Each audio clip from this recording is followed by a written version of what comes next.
എന്തിനും ഏതിനും പടിഞ്ഞാറേക്ക് നോക്കി നിൽക്കുന്നവരാണ് നാം മലയാളികൾ എന്നാണ് പൊതുവെ പറയാറ്. കടലിനക്കരെ നിന്നും വരുന്നതാണ് പലപ്പോഴും നമുക്ക് പ്രിയം. എന്നാൽ അത്തരം വിചാരങ്ങളില്ലാത്ത ചിലരെങ്കിലുമുണ്ട് എന്നത് ആശ്വാസമാണ്. അത്തരത്തിൽ ഒരാളെയാണ് ഇന്ന് ഹരിതസുന്ദരം പരിചയപ്പെടുത്തുന്നത്. തിരുവല്ല കുന്നന്താനം മഹാലക്ഷ്മി ഗോശാലയുടെ ഉടമ ശ്രീ വിനോദ്.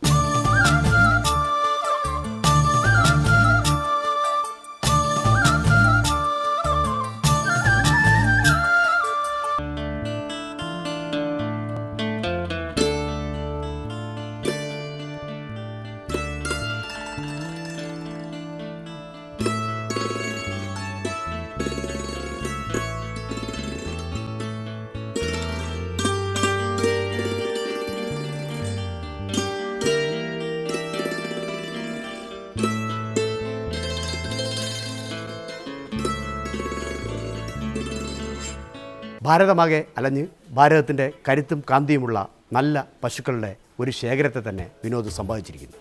ഒരുപക്ഷെ ലോക റെക്കോർഡിൻ്റെ തന്നെ ഉടമയായേക്കാം വിനോദ്. വിനോദിൻ്റെ മഹാലക്ഷ്മി ഗോശാലയാണ് ഇന്ന് ഹരിതം സുന്ദരത്തിൽ.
പേരുപോലെ തന്നെ ഐശ്വര്യപൂർണ്ണമാണ് കുന്നന്താനം മഹാലക്ഷ്മി ഗോശാല. ഇവിടെ പൈക്കൾക്കായി ഒരു ദ്വാരക തന്നെയാണ് വിനോദ് തീർത്തിരിക്കുന്നത്. അനായാസ വായുപ്രവാഹം കടന്നു വരത്തക്കവണ്ണം വശങ്ങൾ മറയ്ക്കാതെ വിശാലമായ തൊഴുത്തുകളാണ് പൈക്കൾക്കായി പണിതിരിക്കുന്നത്. അതും നല്ല ഉറച്ച കരിങ്കൽ തറകൾ. വശങ്ങളിൽ നിന്ന് ചേരയോ മറ്റു പ്രാണികളോ മറ്റ് ഇരപിടിയന്മാരോ അകത്തേക്ക് കടക്കാതിരിക്കത്തക്കവണ്ണം വ്യക്തമായ നെറ്റുകൾ കൊണ്ട് ഓരോ വശങ്ങളും മറച്ചിട്ടുണ്ട്. സൂര്യൻ്റെ ചൂടിനെ എതിർക്കുവാനായി പൗഡർ കോട്ടഡ് ടിൻ ഷീറ്റുകൾ നല്ല ഉയരത്തിൽ തന്നെയാണ് സ്ഥാപിച്ചിരിക്കുന്നത്. കൃത്യമായ സ്റ്റെയിൻലെസ് സ്റ്റീൽ ആംഗ്ലറുകളിൽ ഉയർന്നു വരുന്ന പൗഡർ കോട്ടഡ് ടിൻ ഷീറ്റുകൾ എങ്ങും മറയ്ക്കാറില്ല. എന്നാൽ അതേസമയത്തിൻ്റെ ഉഷ്ണവായു പുറത്തേക്ക് പോകാനായുള്ള പ്രത്യേക സംവിധാനങ്ങളും ഇവിടെ ഒരുക്കിയിട്ടുണ്ട്. പൈക്കളെല്ലാം ഉറച്ച കരിങ്കൽ തറയിൽ ഇളകിയാടി നിൽക്കുവാൻ വേണ്ടി കൃത്യമായി വിരിച്ചിട്ടുള്ള റബ്ബർ മെത്തകളുണ്ട്. ഓരോ പശുക്കൾക്കും വെള്ളം കുടിക്കുവാനായി സ്വയം നിയന്ത്രിത പാനപാത്രങ്ങൾ പൈക്കളുടെ മുന്നിൽ തന്നെ ഒരുക്കിയിട്ടുണ്ട്. വൈക്കോലും പച്ചപ്പുല്ലുമൊക്കെ യഥേഷ്ടം കഴിക്കുവാനായി കൃത്യമായ പുൽത്തൊട്ടികൾ അളന്നു തിരിച്ച് രേഖപ്പെടുത്തിയിട്ടുണ്ട്. ഏതാണ്ട് 20 പൈക്കളോളം അഭിമുഖമായി നിൽക്കത്തക്കവണ്ണം ആണ് തൊഴുത്ത് ക്രമീകരിച്ചിരിക്കുന്നത്. ഇടയ്ക്ക് ഒരു നല്ല നടപ്പാത, ചാണകവും അതോടൊപ്പം തന്നെ തൊഴുത്ത് കഴുകുന്ന ജലവുമൊക്കെ തന്നെ കൃത്യമായി ഒലിച്ചു പോകാനുള്ള പാത്തികൾ രേഖപ്പെടുത്തിയിട്ടുണ്ട്. അതോടൊപ്പം തന്നെ ഒരു ഫാമിൽ അവശ്യം ഉണ്ടായിരിക്കേണ്ട, നാടൻ പശുക്കളാണെങ്കിൽ പോലും നല്ല ഒരു ഹൈടെക് ഫാമിൽ അവശ്യം ഉണ്ടായിരിക്കേണ്ട യന്ത്രവൽകൃത കറവയും അതോടൊപ്പം തന്നെ പുല്ല് മുറിച്ച് നൽകുന്നതിനുള്ള യന്ത്രവും അത്തരത്തിലുള്ള ചെറിയ സംവിധാനങ്ങളെല്ലാം തന്നെ മഹാലക്ഷ്മി ഗോശാലയുടെ വലിയൊരു പ്രത്യേകതയാണ്. ഇവിടെ പാർക്കാൻ എന്ത് ഐശ്വര്യം എന്ന് ഗോക്കൾ തന്നെ അറിയാതെ പറഞ്ഞു പോകും.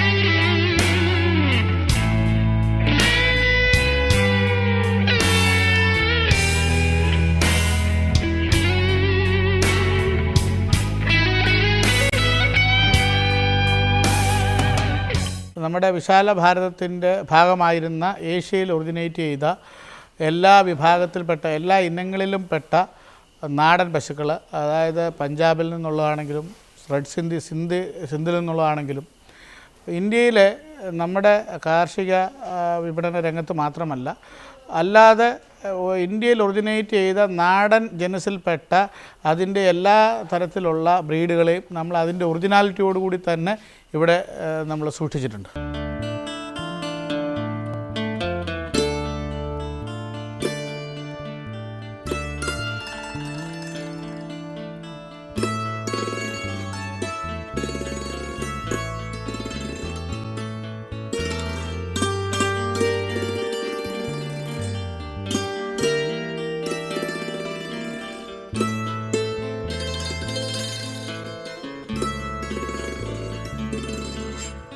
പഞ്ചാബിലും രാജസ്ഥാനിലും ഒക്കെ വളരെ വ്യത്യസ്തമായ അനുഭവങ്ങൾ ഉണ്ടായിട്ടുണ്ട്.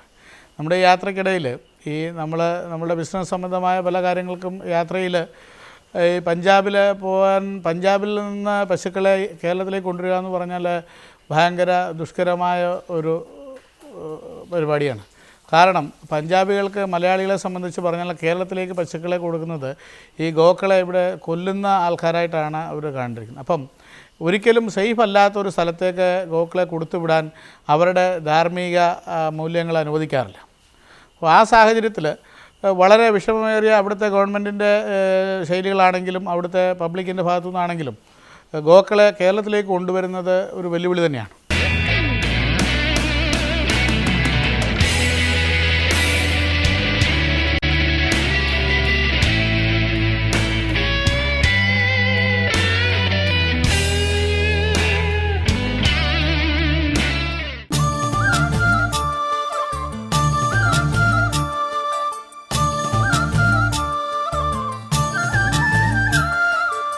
കേരളത്തിലെ വനവാസി പശുക്കൾ മുതൽ മറുനാട്ടിലെ മെച്ചപ്പെട്ട പശുക്കൾ ഉൾപ്പെടെ ചെറുതും വലുതുമായി 140ഓളം വരും വിനോദിൻ്റെ പൈക്കളുടെ ശേഖരം. ഓരോന്നിൻ്റെയും രൂപവും രചനയും സ്വഭാവവുമൊക്കെ വ്യത്യസ്തമാണ്. എല്ലാം കൗതുകകരവും. ഓരോന്നിനെയായി നമുക്ക് പരിചയപ്പെടാം.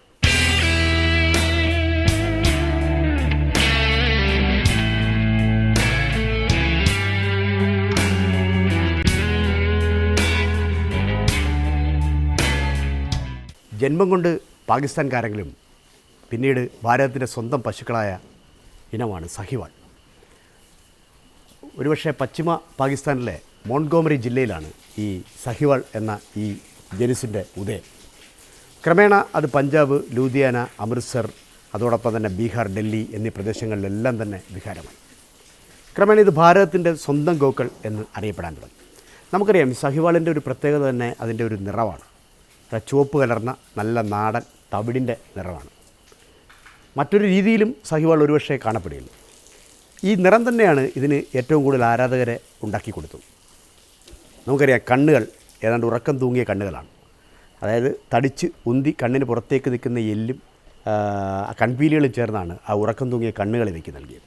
അതോടൊപ്പം തന്നെ നല്ല വീതിയേറിയ നെറ്റിയും കുറുകിയ കാലുകൾ, അത് തടിച്ച മേനി, അതോടൊപ്പം തന്നെ ഇതിന് വളരെ ഒരു പ്രത്യേകത ഉള്ള ഇനം എന്ന് പൊതുവെ പലരും അവകാശപ്പെടുന്നത് ഇതിൻ്റെ മുലക്കാമ്പുകളാണ്. കാരണം മുലക്കാമ്പുകൾ സാധാരണ പൈക്കളെപ്പോലെ നേരെ താഴേക്ക് തൂങ്ങി കിടക്കുന്നതല്ല. 4 മുലക്കാമ്പുകളും 4 വശങ്ങളിലേക്ക് തെറിച്ചു നിൽക്കുന്നതാണ്. മാത്രമല്ല, ഈ അകിടിൻ്റെയും മുലക്കാമ്പിൻ്റെയും ഒക്കെ നിറം പശുക്കളുടെ മേനിവർണ്ണവുമായി ചേർന്ന് നിൽക്കുന്നു എന്നൊരു പ്രത്യേകതയെ കൂടി സഹിവാളിനുണ്ട്. സഹിവാൾ താരതമ്യേന വലിയ ഇണക്കമുള്ള ഒരു മൃഗമാണ്. ഒരുപക്ഷെ നാട്ടുപ്രദേശങ്ങളിൽ പഞ്ചാബിലും ലൂധിയാനയിലും ഒക്കെ നാട്ടിൻപുറത്ത് ഗ്രാമങ്ങളിൽ സ്വതന്ത്രമായി വിഹരിക്കാൻ ഇഷ്ടപ്പെടുന്ന ഇനം പശുക്കളാണ്. കേരളത്തിലേക്ക് സഹിവാൾ വന്നു തുടങ്ങിയിട്ടേ ഉള്ളൂ. ഒരുപക്ഷെ വിരലിലെണ്ണാവുന്ന ഇനം സഹിവാൾ പശുക്കൾ മാത്രമേ കേരളത്തിൽ ഉണ്ടാവൂ.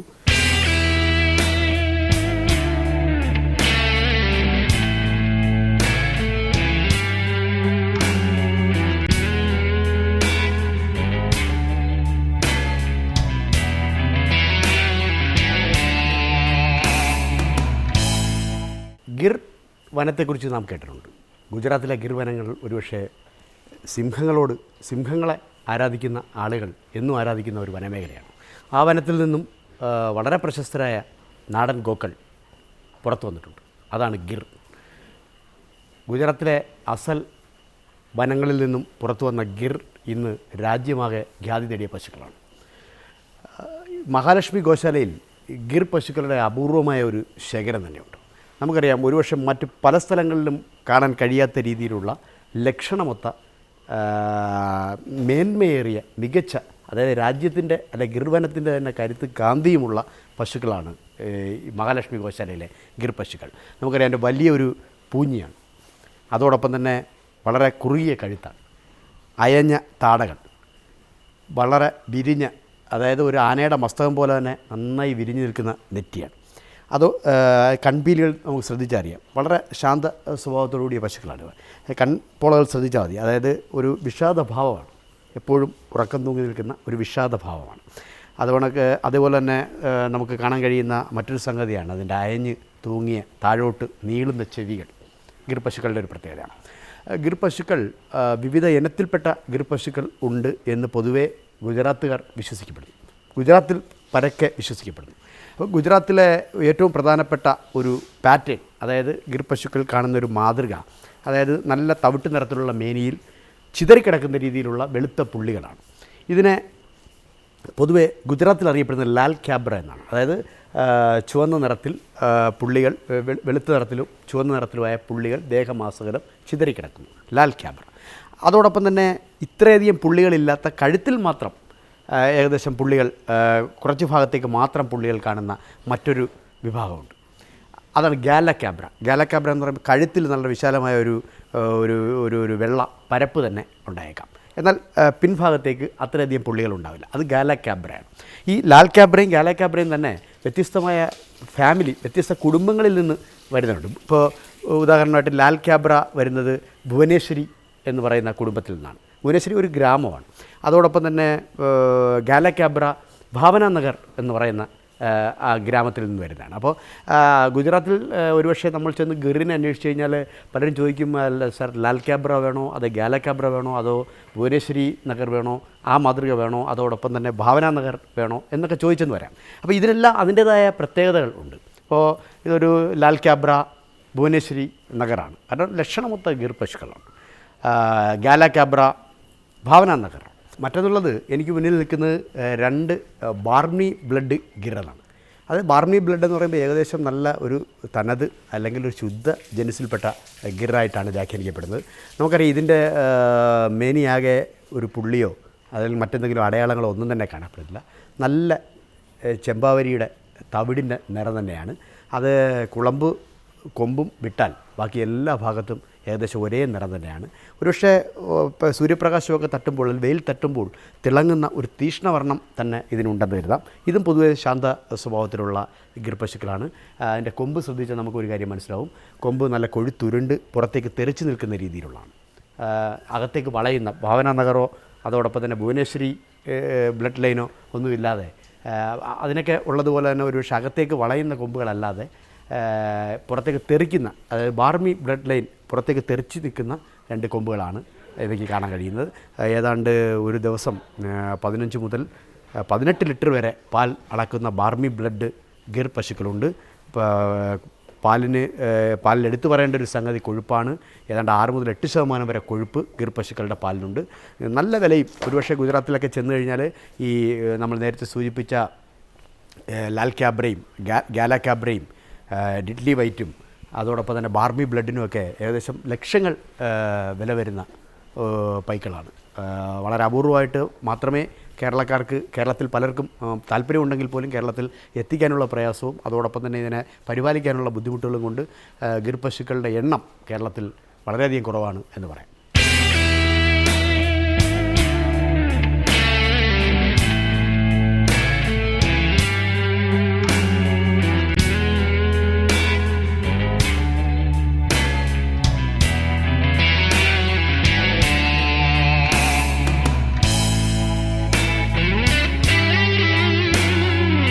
വിദേശ പശുക്കളെന്ന് പറഞ്ഞാൽ വൈറസ് രോഗം പരത്തുന്നതും രോഗാതുരമായ അവസ്ഥയാണ് വിദേശ ഇനം പശുക്കൾക്ക്. അതിൻ്റെ പാലിനും ആ ആരോഗ്യമില്ലായ്മ തീർച്ചയായിട്ടും ഉണ്ടാകും. അതിന് നമ്മൾ കൊടുക്കുന്ന കാലിത്തീറ്റയും അത് മുഖാന്തരം കാലിത്തീറ്റകളിൽ ഉണ്ടാകുന്ന മെഡിസിനുകളും കെമിക്കലുകളും ഒക്കെ ചേർത്ത് പാല് എന്ന് പറയുന്ന ഒരു വെള്ള കളറിലുള്ള ദ്രാവകം മാത്രമാണ് മനുഷ്യൻ കഴിക്കുന്നത്. ആ പാലിന് ഉള്ളിലെ മൂല്യവും അതിൻ്റെ ക്വാളിറ്റിയും നഷ്ടപ്പെട്ടു. അത് ഒറിജിനൽ ജനുസ് നൽകുന്ന നാടൻ പശുക്കൾ നൽകാൻ പറ്റുന്ന അത്ര ക്വാളിറ്റിയുള്ള മിൽക്ക്, നല്ല ആരോഗ്യകരമായ പാല് തരുവാനായിട്ട് ഒരിക്കലും വിദേശ ഇനം പശുക്കൾക്ക് സാധിക്കത്തില്ല. അതായത് ഈ A1 മിൽക്കിൽ A2 മിൽക്ക് എന്നുള്ളതാണ്. A2 മിൽക്ക് അത് നാടൻ പശുക്കളുടെ മിൽക്ക്. അതിനുണ്ടാകുന്ന ക്വാളിറ്റിയും അതിനുണ്ടാകുന്ന ഫാറ്റ് കണ്ടൻറ്റും അതിലെ ഇമ്മ്യൂണിറ്റി പവറും മറ്റ് യാതൊരു പശുവിനും അല്ലെങ്കിൽ ക്രോസ് ബ്രീഡിംഗ് പശുവിനോ വിദേശ ഇനം പശുവിനോ നൽകാൻ സാധിക്കുന്നതല്ല. നമ്മളിന്ന് ഡയറി ഫാം സംവിധാനം വഴി നമ്മൾ വിദേശ ഇനം പശുക്കളെ പാലെന്ന രൂപത്തിൽ നമ്മൾ കഴിക്കുന്നത് ആരോഗ്യമില്ലായ്മയുടെ അവസ്ഥയാണ് സൃഷ്ടിക്കുന്നത്.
മഹാലക്ഷ്മി ഗോശാലയിലെ വ്യത്യസ്തമായൊരു ഭാഗത്താണ് നാം നിൽക്കുന്നത്.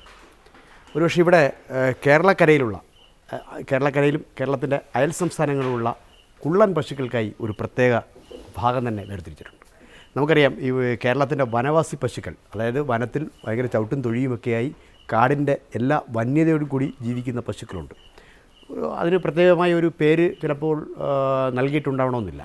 അത്തരമുള്ള വനത്തിൽ നിന്ന് കൊണ്ടുവന്ന പശുക്കൾ മുതൽ കേരളത്തിൻ്റെ സ്വന്തം പശുക്കളായ വെച്ചൂർ പശുക്കൾ, അതോടൊപ്പം തന്നെ കാസർഗോഡ് കുള്ളൻ, Vadakara dwarf, high range dwarf, Malanad ഗിദ്ദ എന്ന് വേണ്ട ഈ അടുത്തിടെ കേരളത്തിൽ വളരെയധികം പ്രശസ്തമായ പുങ്ങന്നൂർ പശുക്കൾ വരെ ഈ വിഹരിക്കുന്ന ഒരു കേന്ദ്രം തന്നെയാണ് മഹാലക്ഷ്മി ഗോശാലയിലെ ഞാനിപ്പോൾ നിൽക്കുന്ന ഈ ഭാഗം.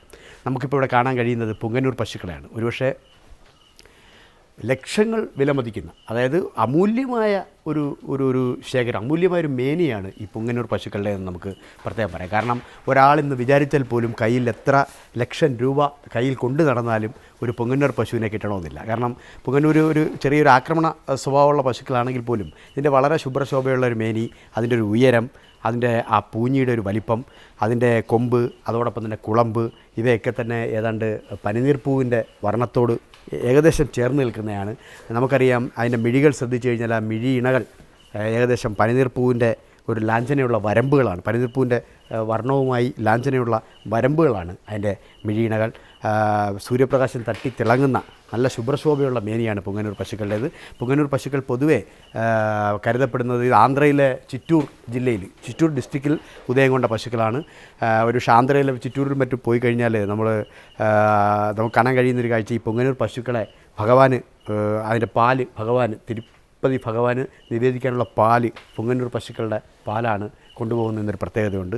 അതുകൊണ്ട് തിരുപ്പതി ഭഗവാന്റെ എല്ലാവിധ അനുഗ്രഹാശിസുകളും എല്ലാ കടാക്ഷങ്ങളും ഉള്ള പശുവാണ് പുങ്ങന്നൂർ പശു എന്ന് പൊതുവെ വിശ്വസിക്കപ്പെടുന്നു.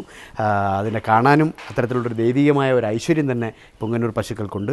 എനിക്ക് തോന്നുന്നത് വളരെ അടുത്ത കാലത്തായി ഏതാണ്ട് 10 മുതൽ 15 ലക്ഷം രൂപ വരെ വില പറഞ്ഞിട്ടും ഉടമസ്ഥർ നൽകാൻ തയ്യാറാവാത്ത ഒരു പശുവാണ്. അത്രയ്ക്ക് വിലയിൽ അത്രയ്ക്ക് ഖ്യാതിയുള്ള പശുക്കളാണ് പുങ്ങന്നൂർ പശുക്കൾ.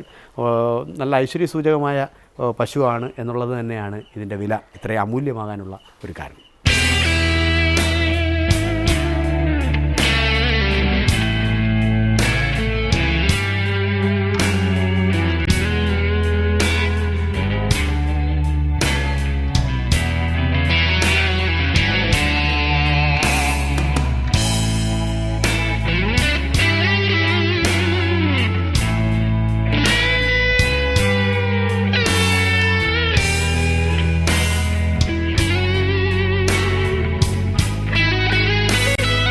നല്ലൊരു ആഗ്രഹവും നല്ല ഒരു അന്തരീക്ഷവും ഒരു മാനസിക ഉല്ലാസവും കൂടാണ്. അപ്പോൾ അതിൻ്റെ ഭാഗമായിട്ട് ഇത് ഇങ്ങനെ ചെയ്തപ്പം കൂടുതൽ ഇനങ്ങളോടുള്ള താല്പര്യം ഉണ്ടായി. അപ്പോൾ നമ്മൾക്ക് അങ്ങനെ കൂടുതൽ ഇനങ്ങളെ തേടി നമ്മൾ യാത്ര ചെയ്യുമ്പോഴൊക്കെ ഇതിനെപ്പറ്റി ആലോചിക്കാറുണ്ട്.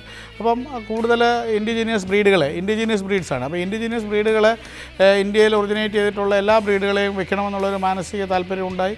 അതിൻ്റെ അടിസ്ഥാനത്തിൽ നമ്മൾ അതിന് വേണ്ടിയിട്ട് എല്ലാം നല്ല ഒറിജിനൽ ബ്രീഡ്സിനെ, ഇപ്പോൾ ഗീർ പശു എന്നൊക്കെ പറഞ്ഞ് പലയിടങ്ങളിലും പശുക്കളൊക്കെ കാണാറുണ്ട്. പക്ഷേ ഇതിൻ്റെ ലൈൻ, അതിൻ്റെ ബ്ലഡ് ലൈനും അതിൻ്റെ പ്യൂരിറ്റി ലൈനും ഏറ്റവും നന്നായിട്ട് മെയിൻറ്റെയിൻ ചെയ്യാൻ ഞാൻ ശ്രമിച്ചിട്ടുണ്ട്. അപ്പോൾ ആ ക്വാളിറ്റി ഇതിൻ്റെ മിൽക്കിനുണ്ടാവും, ആ പശുക്കൾക്കും ഉണ്ടാവും. അതിൻ്റെ ബാക്കിയുള്ള എല്ലാ ഇതിലും ആ ബ്ലഡ് ലൈൻ വളരെ ഇമ്പോർട്ടൻ്റാണ്.